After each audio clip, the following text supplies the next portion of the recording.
Kids are increasingly seeing harmful content online. We're just not asking enough about what they're seeing. Such new terrain that we're navigating. There is so much complexity and so much evolving technology that it's really hard for us to keep up with it all. I encourage parents to go on the platforms that their kids are on. My older one, who is biking to and from school, biking to and from sports, any day now, someone will show him something horrific. Just because I'm his parent doesn't make him a unicorn child, which means he's not going to see that. I have to be talking to him all the time around what he might see online, what he might experience, the stuff that his friends might be coming across, what kind of the online world looks like, and how he should navigate that. It's new for schools, it's new for teachers, it's new for parents. Everyone is doing the best they can. But for the parents listening, they are in the middle of it and they think it's too late, it's too hard. Do you have any words of encouragement for those parents that are listening?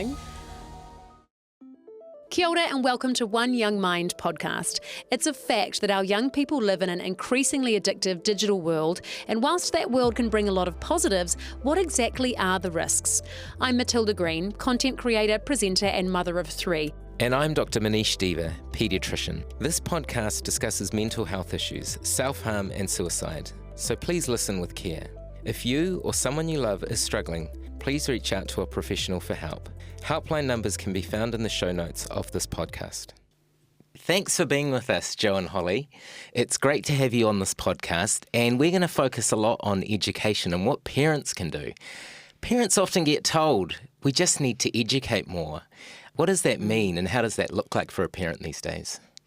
Yeah, I think the education piece sits both at a kind of structural macro level and micro in the home level. So education needs to be at that curriculum level, but then also at the parent level, what's happening in the home. And that starts really from when they're little, like really, really little, from when they first are starting to cry.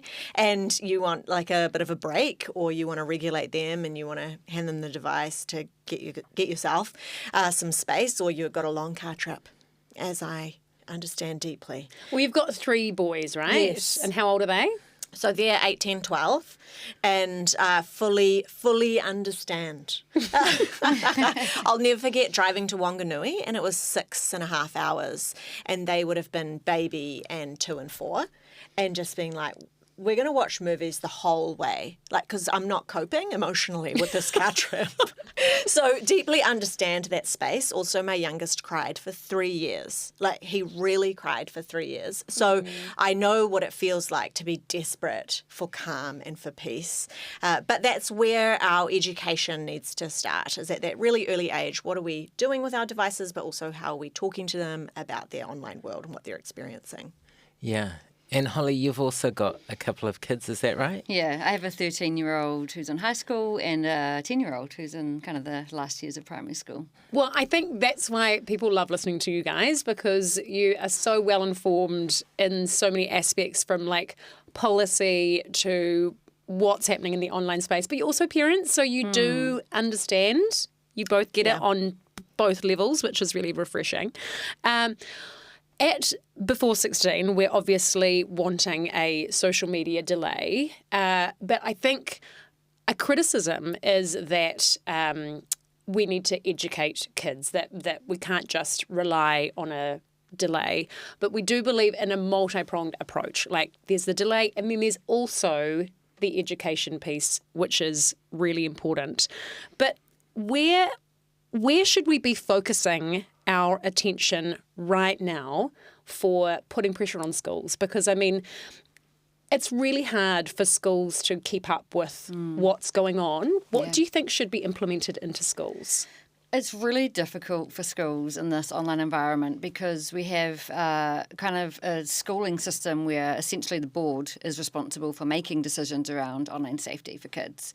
And board members generally aren't tech experts, and online is this safety each experts. Specific board for the different schools? Yes, every independent board to different schools. And so there's a lot of complexity there because they just don't necessarily fully understand the online landscape and the emerging trends, and they're not getting the support that they need from the Ministry of Education and how to navigate that. And so that's a piece that Jo and I are involved with the Ministry, is raising that as a gap that our boards, our principals, our teachers really need to better understand the online environment. If I can explain what the education system is in New Zealand, because a lot of parents don't get this, is we have what's called a devolved system, which means that the government can say only in some parts, hey, you must do this. Otherwise, it's up to individual schools to make a plan for their individual community. So when it comes to even online safety education, digital citizenship education, each individual school will decide how to do that, or if they do it at all. So, the government can't necessarily mandate that. So it is definitely important to get people on the board who really understand this space, or to have parents talk to the school and say, hey, this is what we want to see happen, this is what we're concerned about, because the government doesn't do that work. So the Ministry of Education released guidelines around screen time use in the classroom this year, and those guidelines have been provided to schools, and it's, like Jo said, up to them how they implement that, and it's up to them how they upskill teachers to implement that. So, for example, it might be that in some year levels, the recommendation is that kids spend no longer than 1/3 of the school day online, and that every 10-15 minutes they have a screen break for an eye health break. And are teachers actually doing that? Do they even know about those guidelines? It's up to the board to pass that information on and create a system in a school that actually can enable that to be practically enforced. And on the parent side, if there's a sort of parent power thing, if a parent's worried about, oh, my kid's doing all this stuff online in the school, I'm not really sure what they're doing. There's some guidelines, we're not sure if that's being enforced or should it be enforced. What could a parent do? Well, there are a series of important questions to ask, I think, before you attend a school. Yeah. So how does screen time look in the classroom? What are the parameters around safety? What kind of filtering do you have? Is it independent use? Is it collective use? So it's much, safer, for example, and better educationally for kids to be using devices in a group as opposed to just them themselves at their desk using a device. So there are questions to ask before attendance. And so for some schools, they think, we can't do everything. And we can't be teaching them about their mental health and about puberty and about digital literacy. So if you want to have a school do that, then you need to ask the questions. Will they be equipping the community? My belief is that schools play such a pivotal role in the communities they exist within. They are the modern day church. So where churches used to offer advice and guidance, now the schools do that, and they are a hub essentially, and they have a lot of trust. I think parents trust their schools, their principals, their teachers to give them the right kind of advice and guidance, and so I think with that comes, even though they didn't maybe ask for it, with that comes some responsibility. And I guess because schools are there to educate our young people, it seems like education also evolves, and this is something that young people urgently need to learn about. So there's been a lot of chat that I've seen online about the need for digital literacy in schools, and judging by what you were talking about in terms of how the Ministry of Education is set up, I see that as being actually more challenging than I had originally thought. So how would something like that be implemented? Where do you even start? So digital literacy and education has been in our curriculum, and in the RSE curriculum, so in the relationship, sexuality, education curriculum. Right. That's where it's sat, because we know that kids are exposed to sexual content, we know that they might be groomed, and so it's sat within this broader, how do they keep safe online piece. Most schools also have the Keeping Ourselves Safe program delivered by the police, or it's a police curriculum that teachers deliver, and that will usually be in year 1 or 2. So they're getting these little pieces. That part of the RSE curriculum has recently been rolled back. So it doesn't sit there anymore as something to be implemented. I think it will be incorporated into the next refresh. So in the next RSE curriculum, I believe that it will be there. Do you know when that will be? So they're doing announcements in the next month around the rollout. and when they might incorporate different pieces. So it won't necessarily be next year there's the whole curriculum, but here's this piece, and then 6 months later there'll be that piece. But we're waiting for the announcements around that. Okay. So it should start from when they're 5. Digital literacy should start right from the beginning with this is how we use devices safely, this is what to do if someone contacts you online, this is what I think, like this is what ads are about, and this is maybe how algorithms work. Like my 8-year-old, we were talking about that years ago when he was seeing content online, and lots of it goes over their head, and that's fine, but you're beginning the foundations of their understanding of the online world. And then if your kid is, for example, on Minecraft, or the majority of kids start gaming around 7, and so they are really easily able to talk to adults in those platforms, so we need to be talking them then about if someone asks for a sexual image of themselves, if they're asked to share their address, for example. So it starts really early on, and then it graduates up until they're leaving high school and, getting much more explicit messages around, for example, rough sex and sexual strangulation, which is the messages that they'll get from porn, and whether they should incorporate those or not into their real life relationships. Gnarly conversations. I know. Have you got any takeaways that people might think, oh, this is something I could practice saying or talking about with my young person at home? Yeah, I always start with the concept, have you heard? Have you heard? Yeah, so have you heard the word porn? Have you heard the word sex? Have you heard about, penises and vulvas? And have you heard these words? And it's usually a starting place for if they've seen stuff online, or if their friends are being exposed to stuff. Or have you ever? So have you ever, on Minecraft, has anyone ever tried to talk to you about, you and your life? And has someone ever asked you for an image? And the reason I start with have you seen, have you heard, have you ever, is because I think as parents we should be listening before lecturing. Yep. And there's a lot of assumptions being made by parents and guardians that this kind of stuff hasn't happened to their kid at all or yet. Just because they haven't mentioned it. Because they haven't mentioned it, yeah. So I find that parents might start a conversation with giving an idea or giving advice, but actually the best way to start is by asking a question and knowing what their context already is, and not making the assumption that I know everything that's happening to my child, or I know everything they've experienced. And do you advise parents maybe to practice a bit of restraint at what might come back? Because I know they might be feeling, oh God. I've got a lecture coming up. I know. Yes, Or definitely. shock. Yeah. Shock and take the devices off them, which Yeah. is often why children or teenagers aren't sharing what's happening, because they don't want their devices taken off them. Yeah, absolutely. So we do really have to manage our reaction. And, a good strategy can be that if you're feeling really confronted by what you've found out, just to say, hey, thank you so much for sharing that.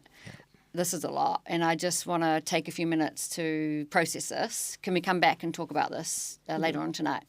And take yourself away and Scream in the if you car need to do for a minute. research. You don't have to resolve it straight away. No, That's a You good can just point. say thank you so much. I'm just going to, because such new terrain that we're navigating, and like I spend my entire week looking at what's happening online, investigating platforms, talking to platforms, to policymakers, and I talk to tech experts. I still don't understand it all. There is so much complexity and so much evolving technology that it's really hard for us to keep up with it all. So we do need to know that when we are giving our kids advice, we understand their world. So, I encourage parents to go on the platforms that their kids are on. Yep. As a young person, not as a 40-year-old, because you're going to get sent content that is relevant to your age demographic. Yeah. Gardens. Right. So you're going to go on Snapchat, you're going to go on as a 13-year-old, and you're going to do your homework, because you have to kind of get in there to really understand their world and be able to relate to them. But I also want to say that it's, like Jo said, it's really confronting stuff, and we have such high rates of sexual abuse in New Zealand that often that can be a real barrier for us to have hard conversations and to face the idea that our kid could be experiencing some sexual harm online. So I would encourage people as well, like, to just be kind to themselves about that and to get support that they need. So I have therapy myself to kind of help me to process things that have happened, so that I'm not carrying that into my parenting, and I can support my kids in the way that they need it. not with my baggage. Well, I mean, Yeah, you guys do such heavy work, and I'm sure you probably hear some really harrowing stories constantly. So that's extremely important. And just talking about that reaction to when your child tells you something, I've heard you guys talk about this before, but the importance of parental involvement over parental control. So what does that look like in terms of everyday life? Is that kind of being on the platforms with your child? Is it talking to them constantly about what they're seeing just in a really calm, hey, hey kids? I'm so not fazed by this.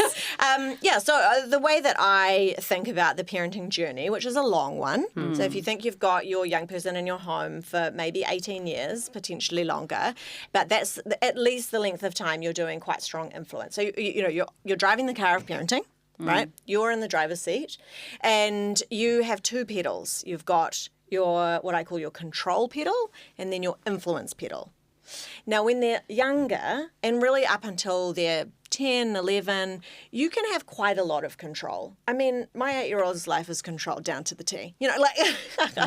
And so I control what kind of media he consumes. I control what houses he goes to. I can't fully control the media he consumes in those houses, but I can give very, very strong messages to those parents around what is and isn't okay for me. I can control when I give him devices and for how long, etc.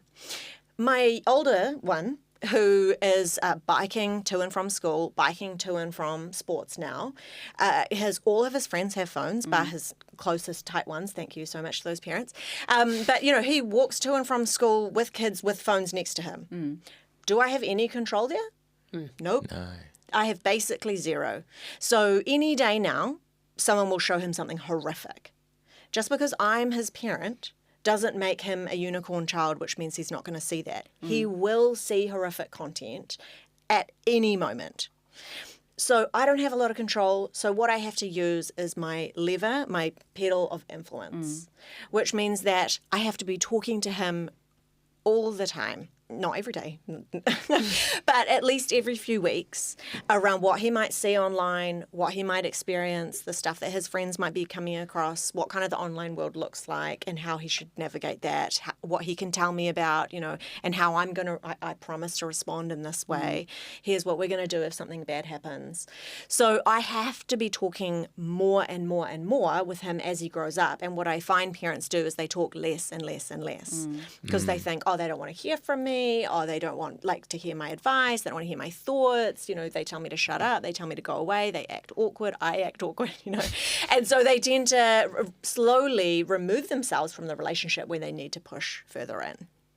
So that was some really good scene setting. Like you said, I will do this when this happens, and it's kind of a when this will happen. Yes. Yeah. When, so you get in front of it a little bit. Yep. Yeah. We just had with one of my kids. We just had the porn chat this week. Right. And he disclosed some things that he had already seen that he wouldn't describe as porn, but quite sexualized content. I didn't know that. Yeah. So that was new information for me. And it's really important, just like Holly says, that I stay super regulated, just really curious. Hey, tell me, what did you think? Yeah. Not reacting. And what were your thoughts? What were your feelings? What would you like me to do? And then me saying, here is what I'm going to do, and processing what he's seen. Yeah. It can be hard. It is. But I guess I've heard you guys say this before, but how children have an innate sense of when they feel like they can't share something. Even if you have said, you can come to me about stuff. It's fine. You can talk to me about anything. Kids learn to think, I don't think I can talk to them about this. This is something sexual, or I don't feel like we have that sort of relationship. And I think that's it's a common sentiment that I see online. People say, parents need to just make sure that their kids can come to them. But I think the parents should be coming to the kids, right? And just making sure that communication pathway is open, that you open it, because it takes a lot for a kid to just, come into the room while you're cooking dinner and be like, hey, Mum, I've seen a penis on a phone, what do I do about it? They're not going to do that. Yeah. No, to bring that up out of nowhere, that takes a lot of courage. So I guess meeting them there first and then seeing what happens can be really helpful. Yeah, and I think I find with my family spending time together is really important because that really builds that trust. So it helps to build that kind of sense of mum wants to be with me, I'm connected to her, I feel safe with her. So really investing in ways to spend time together. My husband recently brought a mountain bike. He's not a biker because he was like, our son's 13, he was like, I want to find ways that we can keep spending time together. Because like Jo said, it's about influence. And as they get older, they want to hang out with their mates more, which is great. They're like individuating and moving into spending more time with their peers. But we want to find ways that we can connect with them and have time together. So, yeah, whatever it is, it doesn't have to be buying a mountain bike, but finding ways that we can connect so that there's just that sense of trust building. Yeah. But also it is... I was previously a high school teacher and I taught health education and in a kind of environment where culturally many of the students weren't in environments where they could openly speak with their parents about topics of a sexual nature. So there are some real kind of cultural barriers there as well. So we do need to be mindful of that when we talk about, it's all on the parents. It's all on the parents. There's a whole lot of complexity around this. It can't just be on the parents. We also need policy to kind of put underlying safety mechanisms in place. And yeah, there's like the school plays a role, and maybe if you're a parent that really struggles to have those types of conversations with your child for various reasons, maybe there's someone else that can step in and fill that gap. Yeah, there's lots of things to consider. Yeah, that's really true actually, because not every household are open about things of a sexual nature for whatever reason, right? Religious, cultural, whatever it may be. Yeah. Yes, trauma. But what are some practical tools for families? Like, do your kids have phones? Holly, do your kids have phones? My son has a phone, yeah. And I use we have the Safe Surfer phone, smartphone, but I am able to, there's a parent dashboard, and I can determine what apps are downloaded, and I get emails about any kind of unsavoury kind of content, and that's been really good for him because he can WhatsApp message his friends and keep in contact with his mates, but he's not on social media, and I'm quite firm on that, and he's totally on board with it. Like Jo, our kids kind of know about our work world, and we share quite openly with them, so... Yeah, he totally is on board with that. But I want him to be able to be online, hang out with his friends in ways that make him feel connected. So things like Minecraft. But it's just about determining the platform. So we chat about, oh, Mum, there's this new game. My friends are playing it. Do you think I could play it? And I'll sit down with them and have a look at it and look at Common Sense Media, and we'll have a conversation and we'll make a decision. That Safe Surfer thing, I think, is quite a good practical way you've done it, which is really great. Any insights from you, Jo, about sort of practical ways you've managed it with your sort of pre-adolescent young children? What do you do? Filters? Yeah, I mean, to be honest, my kids don't have any independent device use. So independent being it's often a private space or they're not, searching for things online. So they're using shared or public devices, and therefore it's much safer. So my oldest now has probably about 10 minutes on my phone every night where he messages on Messenger Kids, his friends.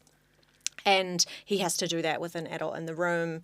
I'm not like sitting there next to him. Sometimes it's longer, sometimes it's shorter. He's now starting to call people more often, and that's fine. So it's basically like, how do we do this in a really safe way? They don't have access to YouTube unless they're in a public space with an adult present, again, not sitting next to them, but I have to be able to see and hear at least very easily what they're being able to access.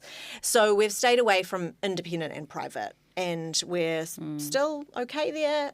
They go through periods of time of being upset with us, but I'm comfortable with that. So I have said, this is going to be hard. This is going to be hard for you. You're going to feel left out. And that's super challenging, and I have got a lot of empathy, but I've got to do what I think is safest for you. And so they've always known that that's going to be the journey. We've said that when he goes to high school, he'll probably be travelling some kind of fair distance away from us, and that he'll potentially get a phone. But I'm not making any promises. And this is a really key piece, is that when we make a commitment, we kind of... You're stuck. We get a little bit stuck. Yeah. And I learned that through other parts of my parenting where I made a strict rule and it didn't work out for me. But I have said I'm not promising anything. And also, when I can trust you with the small things, I'm more likely to trust you with the big things. You currently can't keep a drink bottle for more than a month. So I'm not convinced that $1,000 device is quite right at the moment. Yeah. And there are some practical realities there that I don't want them to lose $1,000 device. And so I want them to show me that there's somebody who's responsible and respectful of property. Yeah. And do you think it's similar to other harms kids have grown up with, like alcohol or gambling or driving, that we go, well, you got to demonstrate some safety here before we just let you have at it? Yeah, but the harm is actually potentially more significant in that if they share a sexual image of themselves, at the moment, the data is that 1 in 4 9 to 12-year-olds have an online sexual interaction. 1 in 5 believe that that's with an adult, so it'll be more than that. It'll be more than 1 in 5 is actually with an adult. So this is really high rates. They're much more likely to be groomed online than they are to be abducted on the street. They're way safer to walk 5 blocks down in your neighbourhood, 10 really. They're probably safer to cross the bridge across the motorway than they are, in terms of online spaces where there's strangers, which Holly's showing that she's not, like, the kids aren't chatting to total strangers. They're on Minecraft talking to friends, totally different. So this is high risk stuff. And if they share a nude photo of themselves, that's going to have a lifelong impact. And more so than maybe like getting drunk with their friends at their friend's house. So the risk is really significant, and therefore I take it seriously. Well, We've heard a lot about predators kind of evolving with the digital landscape as well, that they're not hanging out at playgrounds anymore. They've realised that they can be online and have direct access to children incredibly easily. So it's almost like we are, as Jonathan Haidt has said before, we're overprotecting kids in the real world and significantly under protecting them in the online world. But what about if your child has seen something really harmful online? For example, there was the Charlie Kirk assassination, which was everywhere online, and a lot of young people saw it, and it was really gruesome. So what do you do if your child has seen something? I think the first thing is to ask them if they've seen it.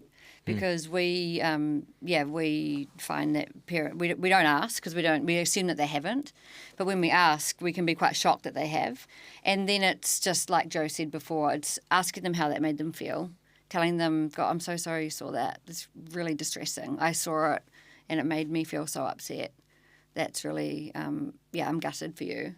And then it's finding out what the impact is on them, like how what can I do to support you. Sometimes it might be that they just need to talk it through and to explain what they saw and how it made them feel and to ask questions. Sometimes it might be that they need to speak to a counsellor. I think it's being guided by your child and what their experience is and, getting the tools that they need to navigate. I mean, kids are increasingly seeing harmful content online. We're just not asking enough about what they're seeing. I found a tip, just asking it in a very bland kind of way. Did you see this? Yeah. Just at a FYI and kind of not paying much emotional value on you did or you didn't. And this is going to affect your day. Just like, You got to be chill.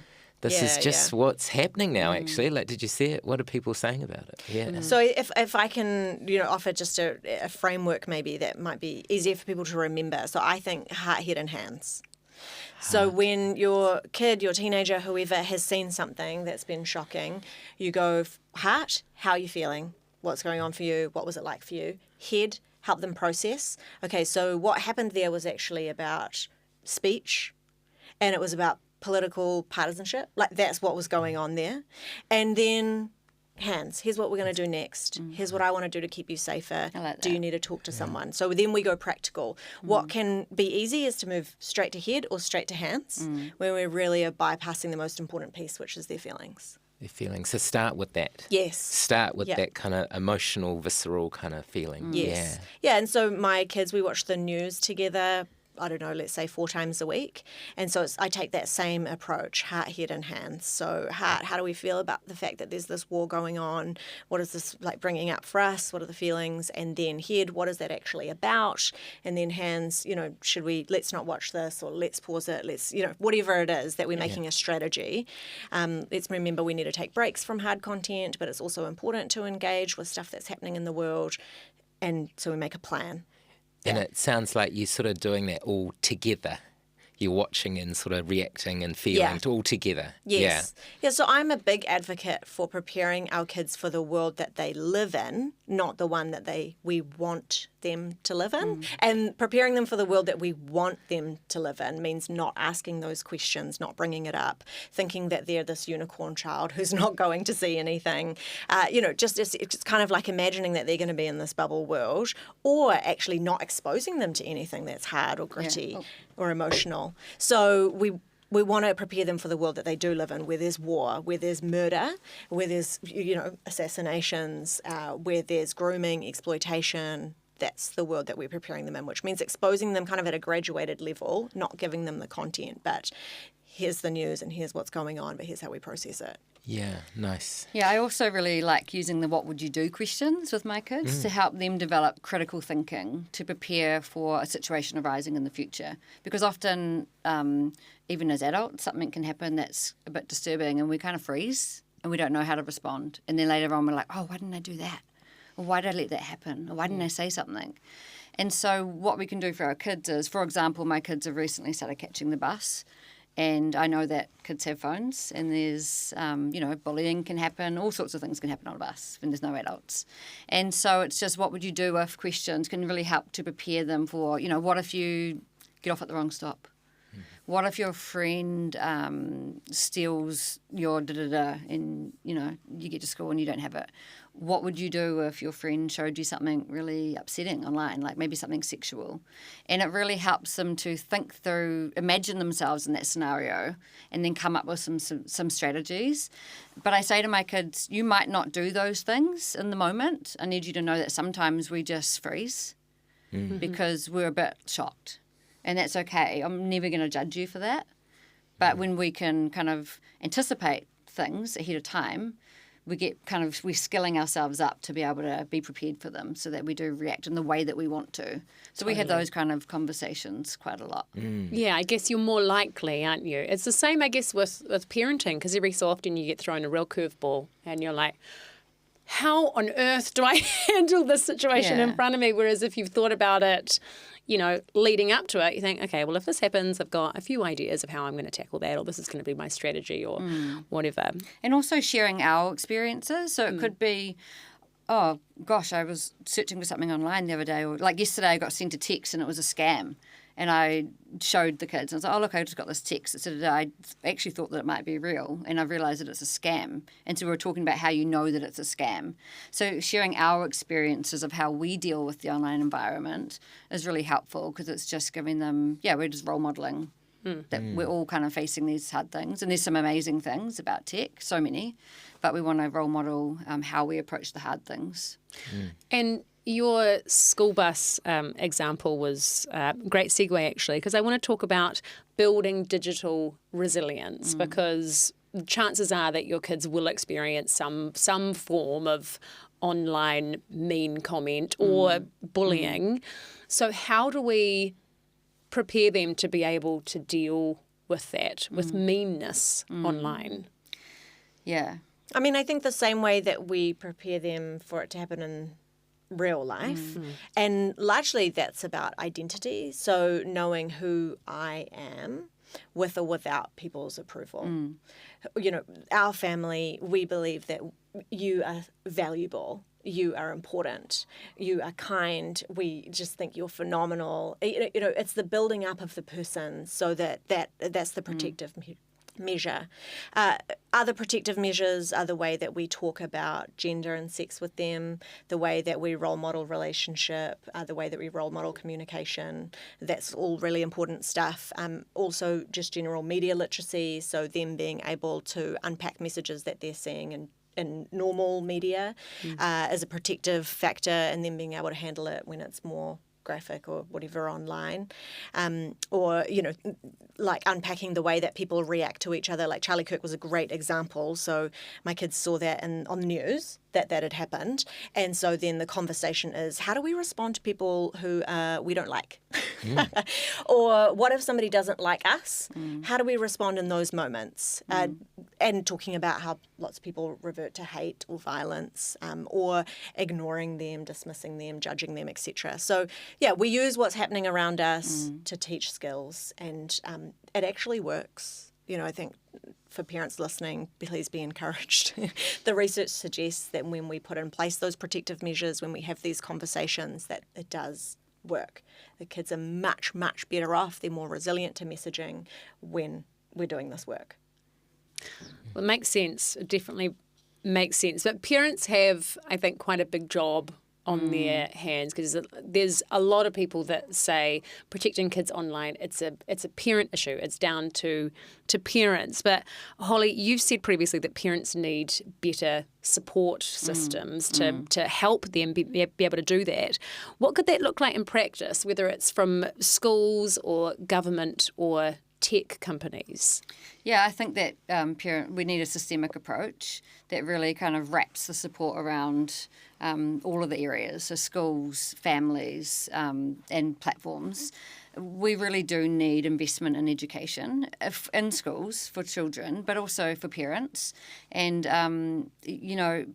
children need to hear complex messages 12 to 18 times. Yeah, to actually absorb an important message, they need to hear it 12 to 18 times. So they're probably it's not a one and done. It's not one and done. No, so they're probably not going to get that from a school environment. They're going to get that from a parent or a caregiver. And so that parenting education piece is so important. These conversations are so important. Understanding filtering, because we can't just rely on conversation. We also, when our kids are younger, we really want to be using kind of filtering mechanisms to block out the really unsavory stuff, so that our kids aren't willingly, easily being exposed to harmful stuff. So I'd say that filtering is kind of a fundamental 101. As they get older, like Jo said, they're hanging out with their mates more, their friends are on phones, they can see stuff outside of the home, and that's when we're really relying on their ability to think critically and make good decisions for themselves. I think parents need support from government in terms of holding platforms accountable, because they've had free rein for the last 10 years or so, and the era of self-regulation is absolutely over, which is why we're seeing countries like the UK, Australia, the EU putting legislations in place, regulators in place, commissioners in place, because self-regulation hasn't worked.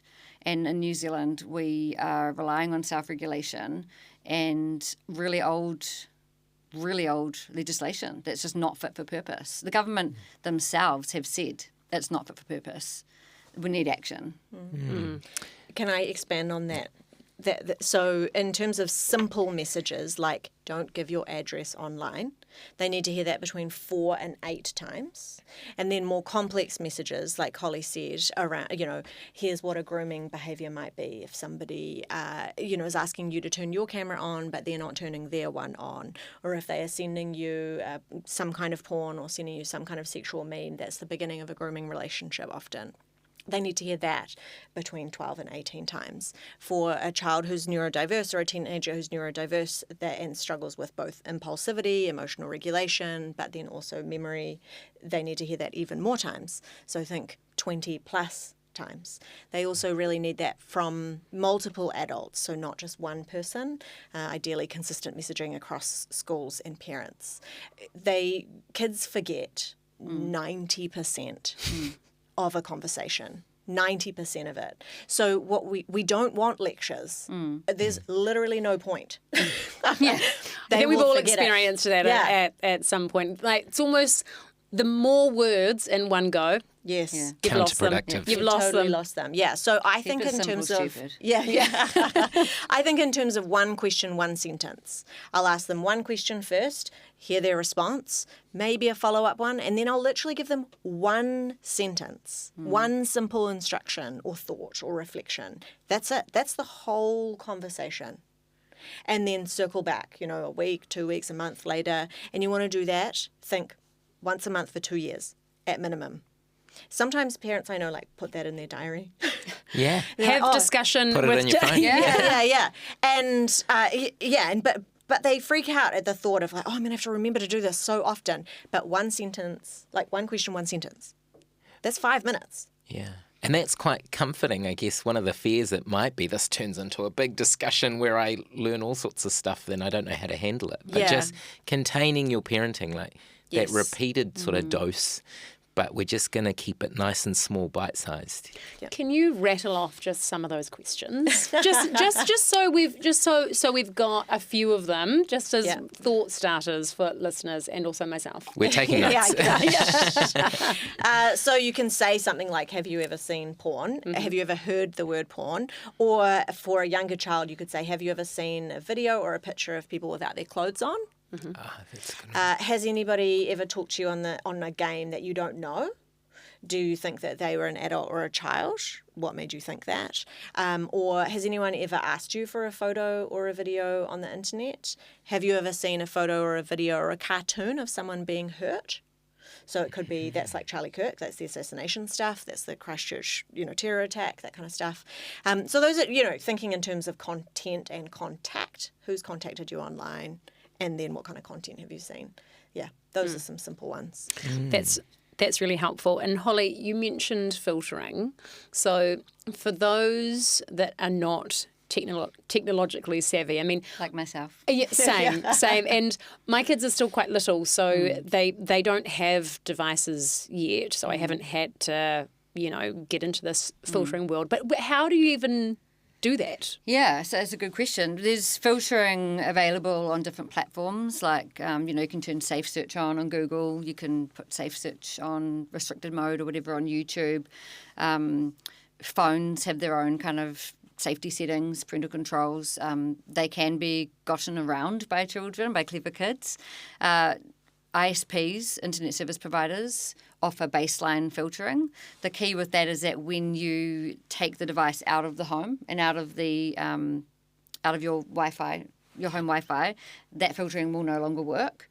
So this is why we advocate for Safe Surfer, and we do not get paid to promote Safe Surfer. I use Safe Surfer, so I just know it works when you leave the home. So the device, the phone, the iPad will be protected in any Wi-Fi environment. And I really like that. And I like that you can allow certain websites or apps for different devices, and you can block certain apps. If I wanted to do gambling, but I don't want my child to, I can allow it for me, block it for them. But for other generic filtering services, it will just block everything. So I really like that you can kind of personalise the filtering, and it's not complicated. I mean, I'm not really into the techie stuff, but there's a parent dashboard.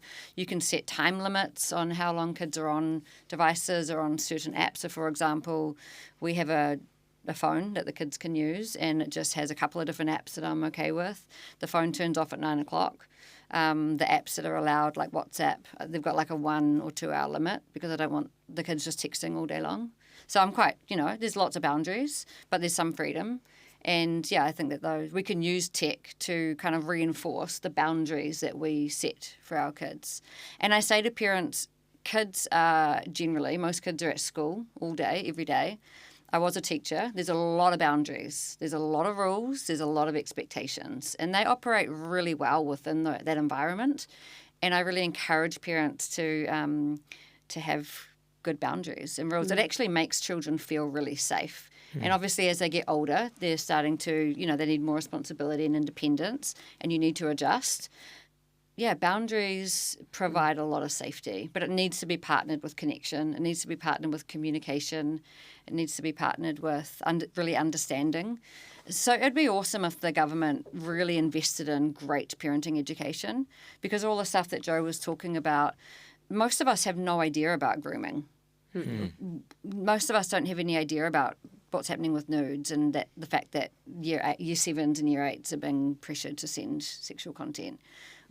We don't even, there's just so much character AI, there's so much that's evolving and we can't keep up. We need experts to come in regularly updating us, and that's why we think that a strategic national approach where the government invests into supporting parents, supporting children, supporting schools and holding platforms accountable is it's a world kind of wide recommended and more adopted approach that we'd like to see here. Well, definitely, because I guess there's an argument that people don't want the government taking away from their right to parent how they want to parent, which I can understand. That's valid. No, we don't want that. No, but I feel like having policy in place to stop these huge tech companies, because essentially they are doing some of the parenting. You know, if it's not the government stepping in, it's the big tech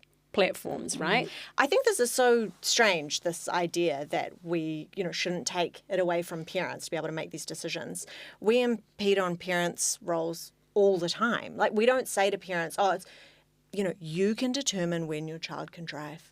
And when they want to drink alcohol. Gamble, you we don't do that. Yeah. And because we say, hey, as a society, this makes sense. We need to, make a moral stand or make a safety standard. And that's because we take a stand on certain issues, particularly when it comes to harm. Yeah, I think people use that analogy a lot, the seatbelt moment. People said, no, it's my right to drive without a seatbelt for years, and the car industry fought it, and it just seems like, no, this is actually all of society Public thing. health. If you smash your car, we're going to try and help you. We have regulations on most business, most industries have regulation, like food production, everything you've just mentioned. But why have we not had regulation on online platforms? And I do find that's a real struggle in my clinical hat, because I think for a lot of parents, there's an assumption, well, there would be a law or there would be something to back up what I feel, but there isn't. So maybe I'm the kind of outlier and it's actually all good. Is that what you come across when you talk to parents? Absolutely. Yeah, all the time. There's significant assumptions being made that, right down to what kids can access in the classroom. Like, of course, my 7-year-old can't access sexual content. Well, actually, a lot of the time they can in the classroom. So assumptions being made about what's happening, in the school environment, on phones, illegal content, social media platforms. Like, surely they're good people doing the right thing.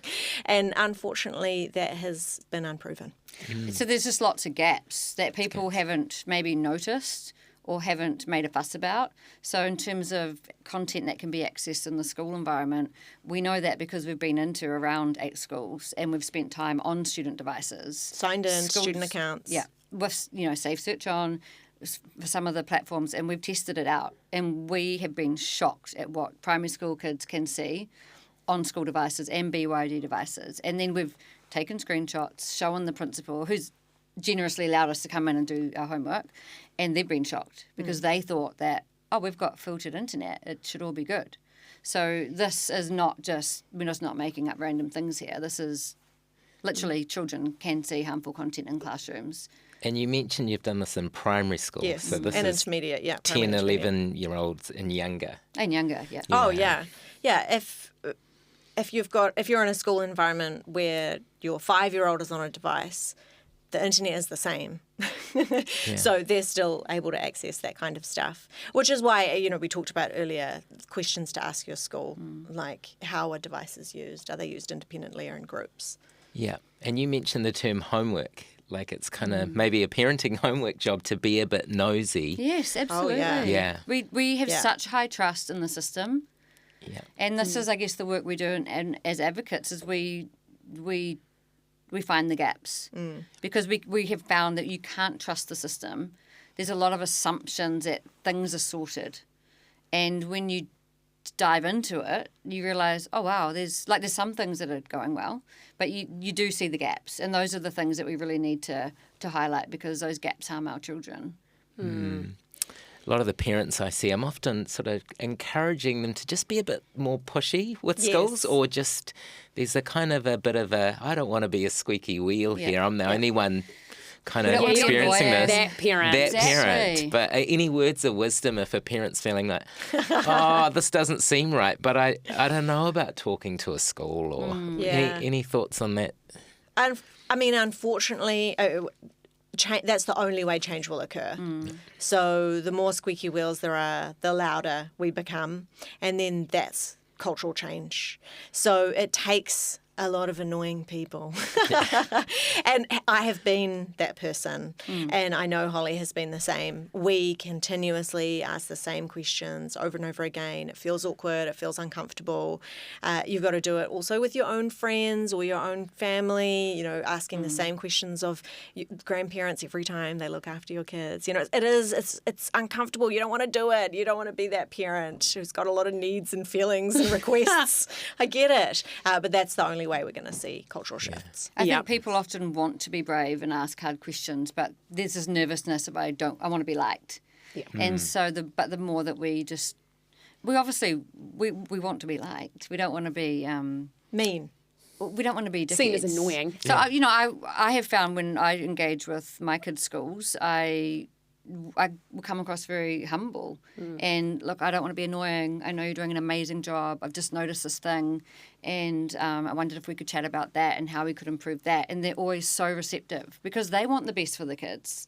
Yeah, they want to. They're finding it challenging too. So I think we can, if we come from a place of humility and collaboration, and how can we support this, that will set up an ongoing positive relationship. Well, that's the thing. It's new for us all. It's new for schools. It's new for teachers. It's new for parents. Everyone is doing the best they can. But for the parents listening they're in there. Their kids have got phones. Their kids are on social media. They are in the middle of it, and they think it's too late. It's too hard. Do you have any words of encouragement for those parents that are listening? Your role is still so important. Your voice, actually, they want to hear it. I've done so many focus groups with young people, teenagers, really diverse groups, and always have asked the same question, do you want your parents to talk to you about this? And they over and over again say, yes, we do. They don't know how to reply. So they don't necessarily going to give you anything back, and they will probably look pretty uncomfortable. But at the heart of it, they do. And they care about what you think. So even if you continue to let all the same things happen, like you continue to let them have TikTok for 4 hours a day, or they've got their phones in their rooms, whatever, if you continue to do all the same things, please still offer guidance, thoughts, reflections, care. Tell them that you're there for them anytime that they need you. Tell them that you're aware of what they're going to see online, and that you want to be able to talk about it with them. So that's kind of the relational piece. And then on a practical level, do what you can from a safety perspective. So I think if you've already given your kid Instagram, I don't think you're probably going to take it away. But I do think you could say, hey, I'm uncomfortable about this as a platform for you because I know how much stuff you might come across on there, and detail some of those things. And I also know how adults use this to contact kids. So I'm going to need you now to do that in the lounge. So negotiating. We're being realistic here. If this is all already existing in your home, probably like picking up the device and unplugging the modem and banning all the apps is not going to work. And it's going to damage your relationship. It's going to really damage, So what can we do to negotiate to make this safer? Instead of having Snapchat on your phone, I'd like it to be on my phone. You can use it, but it's going to be on my phone. I'm not going to look at it, or maybe you are going to, but, tell them that ahead of time. But I'm going to need, while I'm cooking dinner, I'm going to need you to do that in the dining room next to me. But I'm not going to watch you. I just need to know that you're in a safer space. So, yes, those are some practical outside of the relational. And if you have younger kids, you're in the ideal zone where you can set good kind of boundaries and limits in place now and really focus on delay. I've never heard a parent say, I wish I'd given my kid a phone younger. And I think, if you have the younger kids, you're in the prime position because you can really do your research, do your homework, figure out how you want things to look and set those parameters now.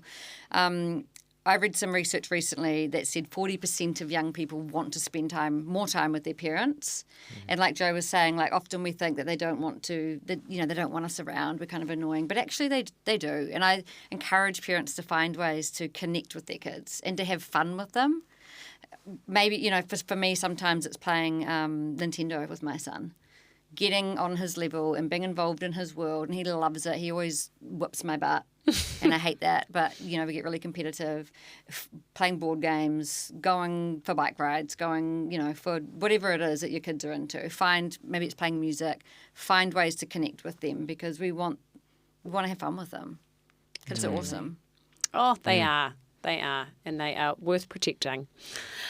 Jo and Holly, thank you so much for your time. And thank you for all the amazing mahi you do. I know it can't be easy. So on behalf of parents out there, thank you so much. It's okay. And Thanks for having us on the on the show. It's great Thank to you. chat.